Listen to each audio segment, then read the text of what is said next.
Mga kaasenso, alam nyo ba na lumalabas sa isang research na nangunguna ang Pilipinas sa Southeast Asia bilang most sleep-deprived nation? Bakit kaya? Or dahil masipag lang talaga tayong Pinoy?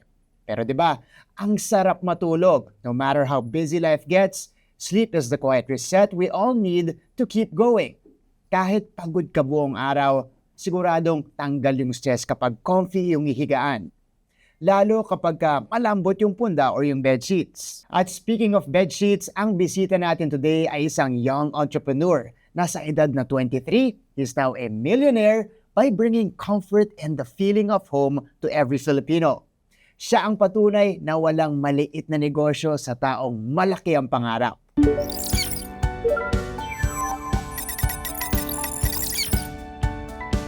Asenso Pilipino.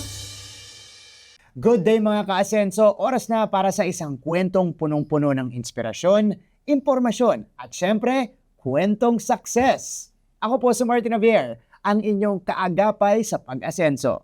Ngayong umaga kasama natin ang ating ka-homie where comfort meets affordability. Nandito si Mr. Fresquivel Morla Fres. Ayan, pwede ka ba nating tawaging Fres? Fresh na lang po. Fres na lang. Yes, Okay, po. magandang umaga. Magandang umaga din. Thank you so much for joining us here. Kamusta ka?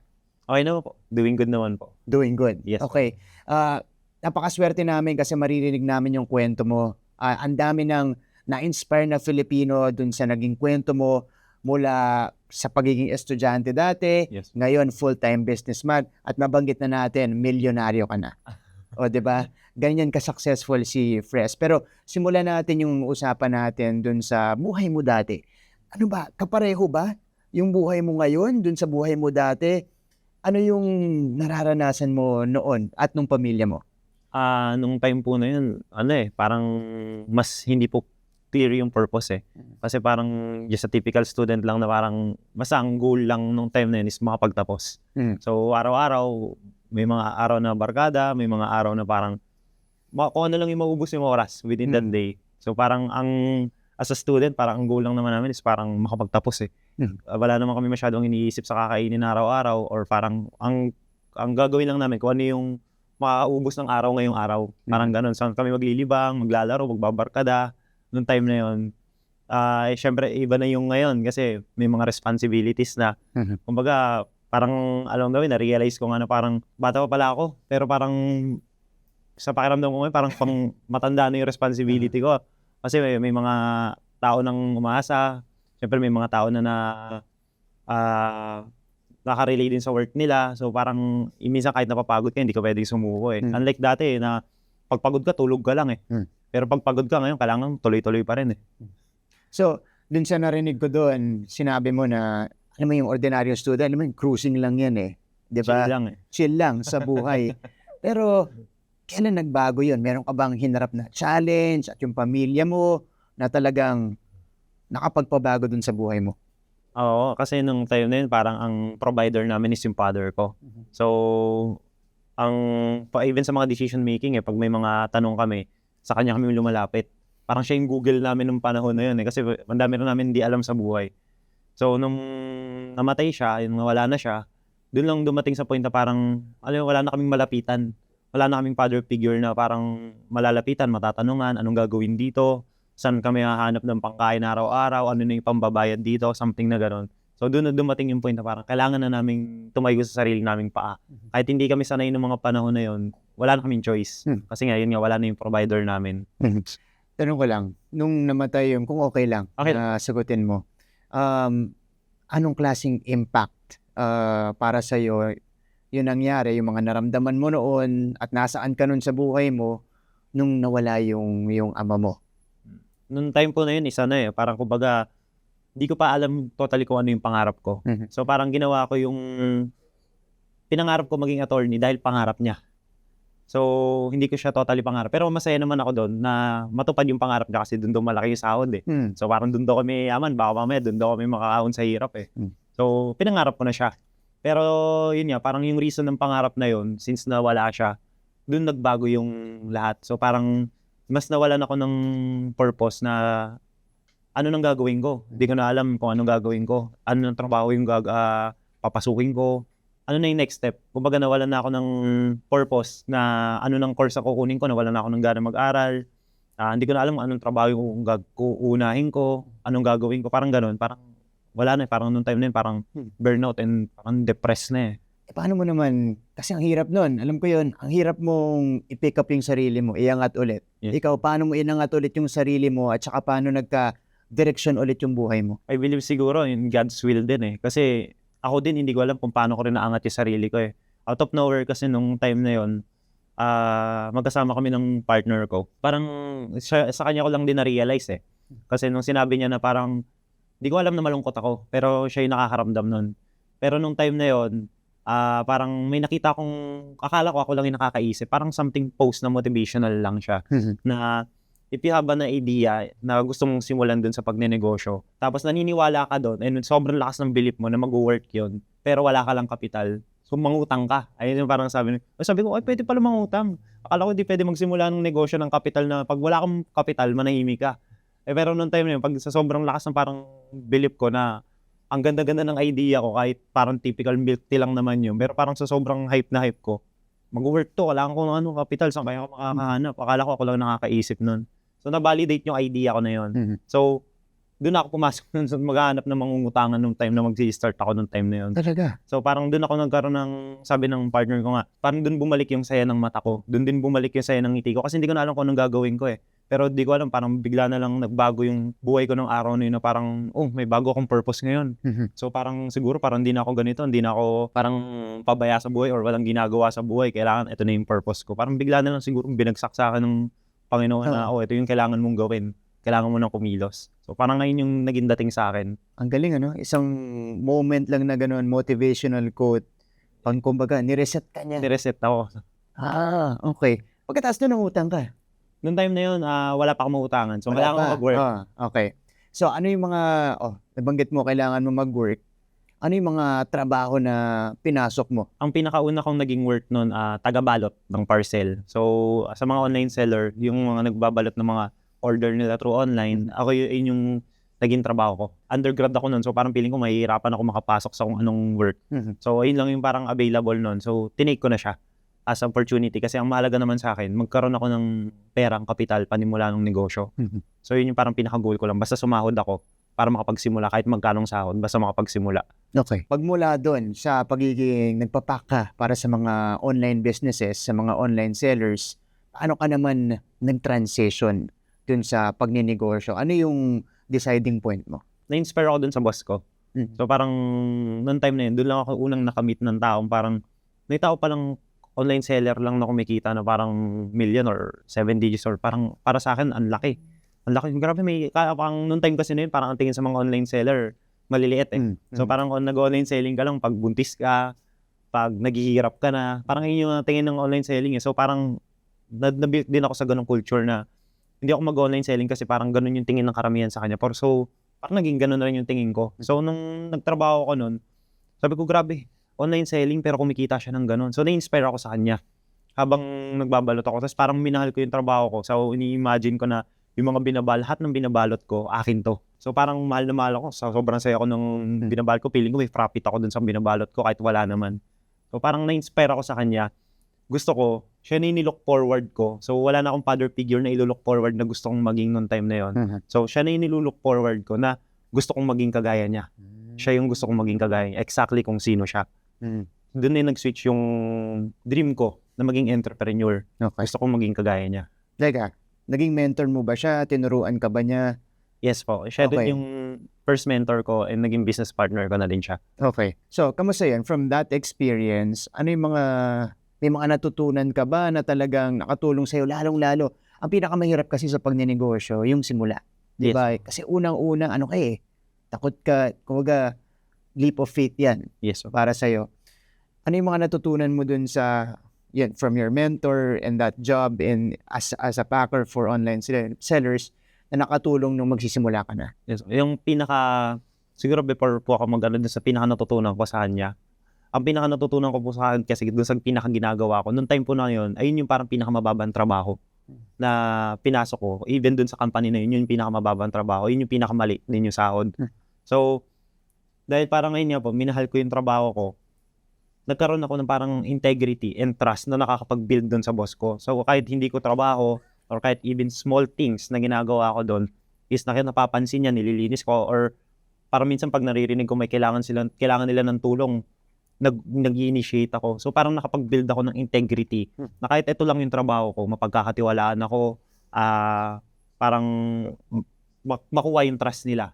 So along the way, doon napansin ng boss ko na kahit yun yung trabaho ko, iba yung motive ko, iba yung galawan ko. So parang doon na siya nagkaroon ng trust sa akin na maging something na mabigyan, or ang goal ko nga lang nung time na yun, magkaroon ng minimum wage na sahod eh.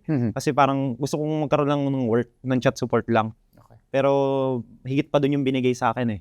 Higit pa doon yung binigay niya sa akin eh. So nakita niya rin yung eagerness ko kung paano matuto. Kahit yun lang yung trabaho ko, nagtatanong ako dun sa mga tao kung paano nila ginagawa yan, paano kaya ako makakatulong dyan. Even yung general manager ko, tinatanong ko kung ano yung nagiging problem nila, baka pwede akong tumulong. Basta labas na sa work ko, ang motive ko lang tumulong kasi parang masaya ako dun sa ginagawa ko kasi feeling ko nga negosyo ko siya. Correct. Kahit hindi ko siya negosyo.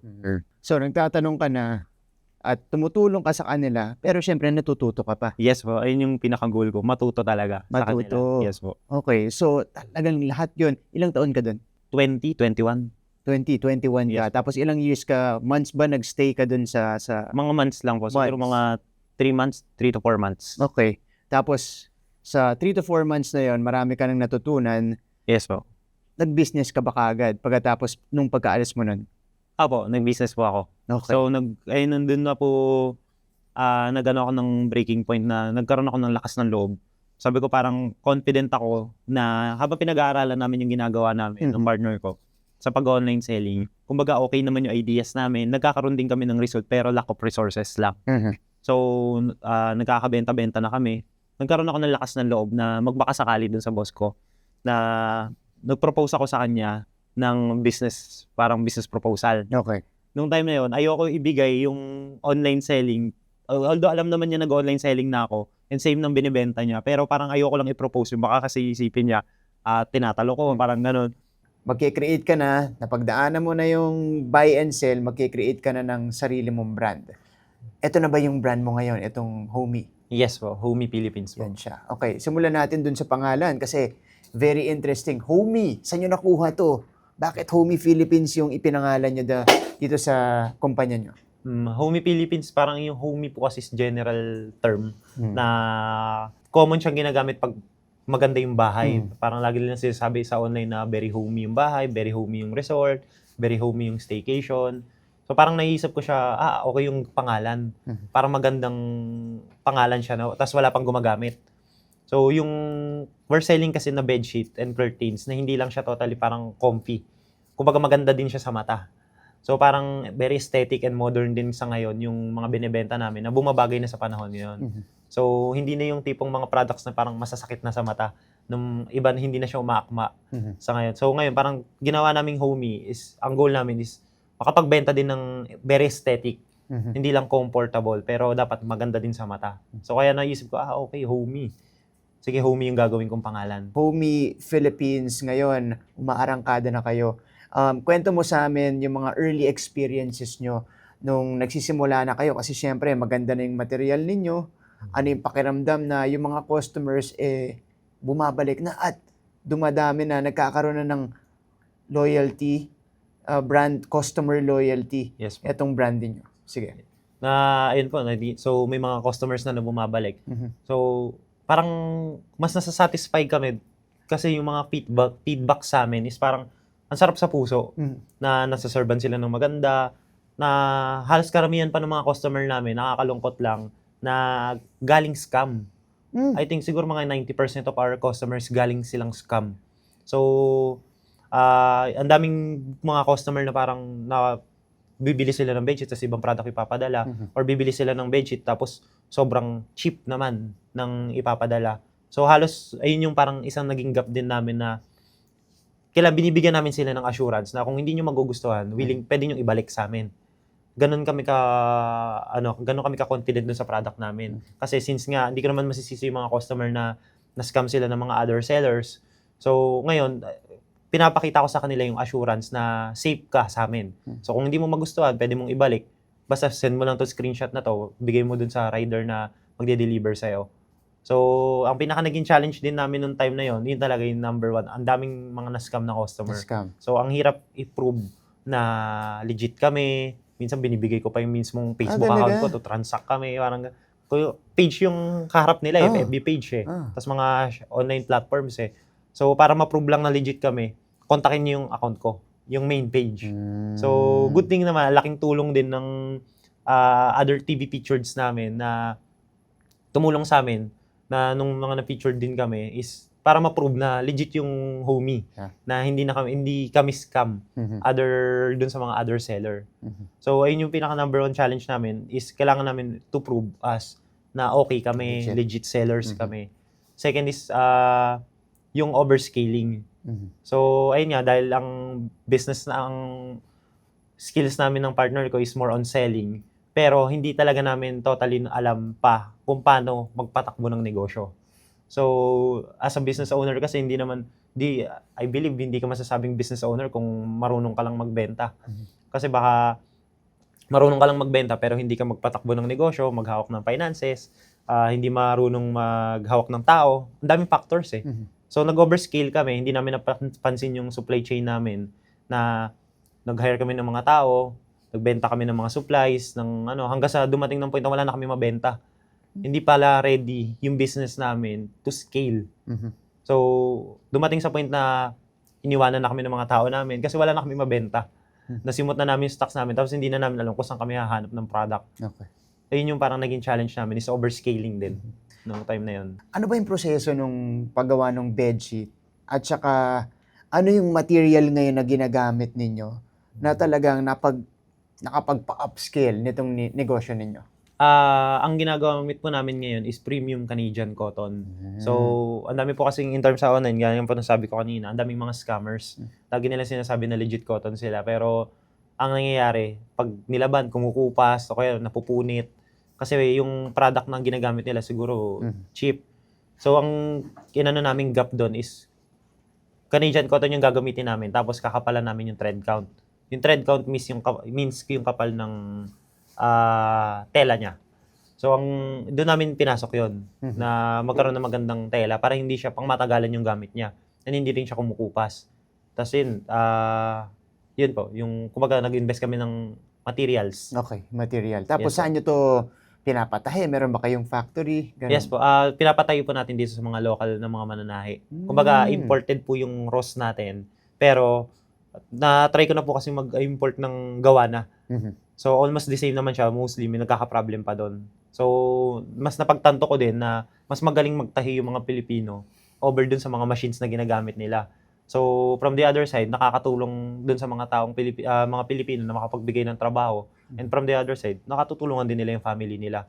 So, mas quality na yung gawa, nakakapag-provide pa ng trabaho. So, mas pipiliin ko na lang dito magpagawa sa mga Pilipino. Oh, nabasa ko, ito mga mananahi ito sa Bulacan ba? Yes po. Tama ba? Yes po. Okay, sila yung talaga yung mga elderly, Yes po. Most common po, mga matatanda na rin po. matatanda na Yes na po. natutulungan yung pamilya nila. Yes po. Ito maganda example kasi ito rin man yung layunin natin dito sa DTI. Bukod sa matulungan yung mga taong katulad mo na magpundar ng negosyo, matulungan din, mabigyan ng trabaho yung mga Pinoy, yung mga local workers natin dito. Yes Diba? Na mas maganda dapat, pag dito sa Pilipinas, kung dito ka na gumagawa, i-hire mo, Pilipino na rin. Yes po, Filipino. Ayan, okay. So, sige. Tuloy natin dun sa business niyo.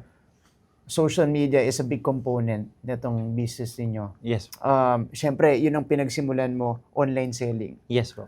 Paano nakatulong yung social media? Kasi ngayon, karaniwan na yung ginagamit. Kumbaga, parte na yan ng pagbuo ng isang business or ng isang kumpanya. Yes po. Paano nakatulong sa iyo yung social media para mapalago yung business niyo? I believe po siguro yung pinaka-major business namin is social media eh. Dan dun, secondary lang siguro si Homi and yung products. Kasi, kung mawawala siguro yung social media, mahihirapan kaming magnegosyo sa part namin. Kasi yun yung pinaka naging big factor ng business namin is social media talaga. Kasi, Unlike dati kasi na parang before ka makapag-start ng business is kailangan dapat may pwesto ka. Before ka makapag-start ng small business, dapat maayos yung location mo. Ngayon kasi sa social media is kahit wala kang maayos na pwesto or even na kahit hindi maganda yung sinisimulan mo, basta makapag-start ka ng business mo sa social media, mapag-aralan mo kung paano siya nag-work, pwede ka makapag-start and pwede ka rin pwede ka rin mag-dominate na parang as a big brand na sumabay sa kanila kahit social media lang yung meron ka. So, siya yung pinaka naging major factor namin talaga is social media talaga. Tatanong ko lang, kasi syempre pag sinabi social media, pwede kang gumawa ng page kahit anong Yes, oras. Pero syempre, iba yung magme-maintain ka ng maayos na page. Yes po. At saka talagang consistently rolling siya at nakakakuha ka ng sales doon. Gaano Yes, kahirap gawin yun? Sa una po mahirap I believe kasi parang kahit sa factor ng business, even traditional or online selling, lahat mahirap Pero naniniwala naman ako na pag-aaralan siya. So, ang pinakaginawa po namin is kung paano gumalaw yung mga big brands sa social media nila. Pinag-aralan namin sila na, so kung silang gantong big brands is gantong gumalaw. Tapos tayo, as nag-start pa lang, ang layo ng gap natin sa paggalaw nila, paano tayo makakapag-dominate? So, pinag-aralan namin kung paano sila nag-work. Ginagaya namin in terms of posting, pinag-aralan namin. Actually, hindi lang totally ginagaya, ini-improve pa namin in terms of posting. Tapos, nagdi-deep learning kami dun sa social media kung paano talaga siya nag-work. Kasi, sa kada social media naman is nandun na rin yung parang manual niya kung paano siya nag-work. Kailangan na lang talaga siyang tiyagain kung paano siya gagawin. Okay. So, ayan payo yan sa inyo. Kasi syempre, yun yung kailangan mga tips natin na natututunan dito mula kay Fresh social media. Kasi ang daming page ngayon, Yes, po. dami nag-online business, Yes, po. pero kakaunti yun talagang umiikot at nagtutuloy-tuloy. Speaking of advice, ngayon, ilang taon ka na? 24.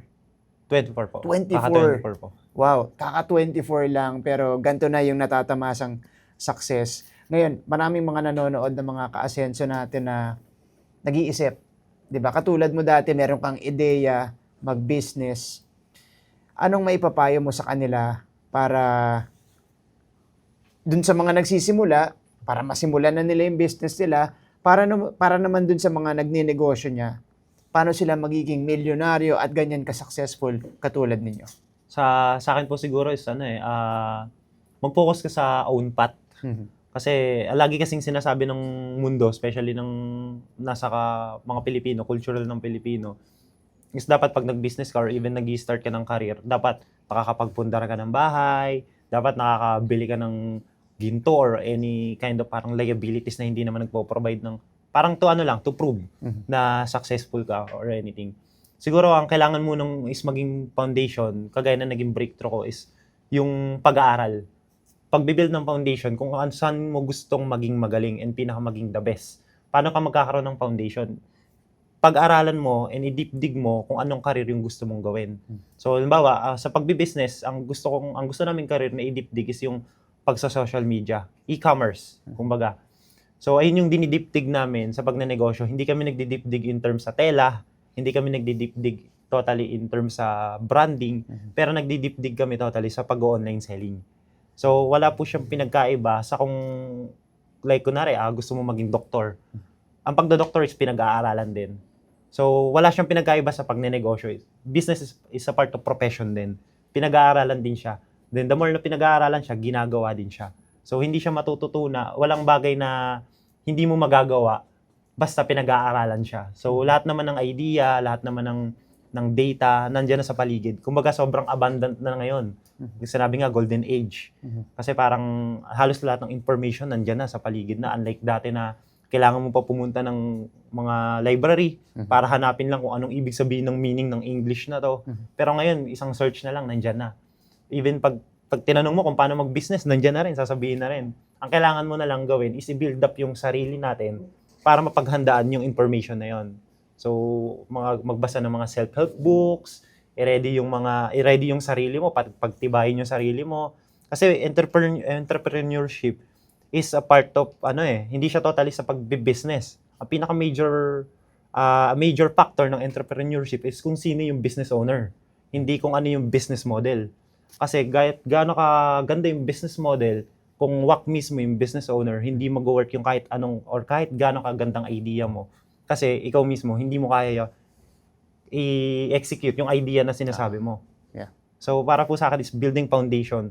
Hindi sa kung anong asset ang dapat sinasabi na dapat meron kang sports car or anything, dapat may bahay ka. Hindi ganon. Parang building foundation in terms to yourself. So kasi pag yung sarili mo, yung binibuild up mo, never nagde-depreciate ang learning. Never, kahit malugi ka, kaya mo ulit mag-bounce back. Pero ang let's say na, wala naman ako sinasabing hindi ka bumili ng bahay, no? So, unlike kapag bumili ka agad ng bahay, hindi ka pa nagkakabuild ng foundation ng pagsisimula sa sarili mo, yung bahay, pag nabenta mo, benta na. Pero yung learnings, pag na-execute mo, nandyan pa rin yan, habang buhay mo na siya gagamitin, hanggang sa tumanda, hanggang sa mapasa mo na siya, so dun sa mga generation ng pamilya natin. So, I believe wisdom and principles, values, yun yung pinakakailangan na mahalaga sa pagnenegosyo. Hindi kung paano totally mag-start ng negosyo. Is paano, kung sino yung gumagalaw sa pagnenegosyo. At yun dyan sa learning, knowledge, dyan kayo nag-i-invest ngayon. Yes, so ayun yung pinaka-major investment namin is learnings talaga.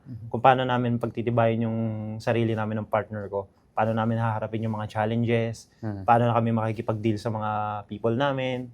Paano kami mag-give back value sa mga customers namin. It's all about learnings, not on material things. Kasi laging ang tanong sa akin, bakit daw hindi pa daw ako bumibiling bahay? Bakit daw hindi ako bumibiling ganito? Ganito, ganyan. Parang pressure, kumbaga. Siguro sa ibang tao, pressure siya eh. Kasi parang lagi sasabihin ng mga tao sa paligid mo, lagi ka kina-question sa mga bagay na wala ka.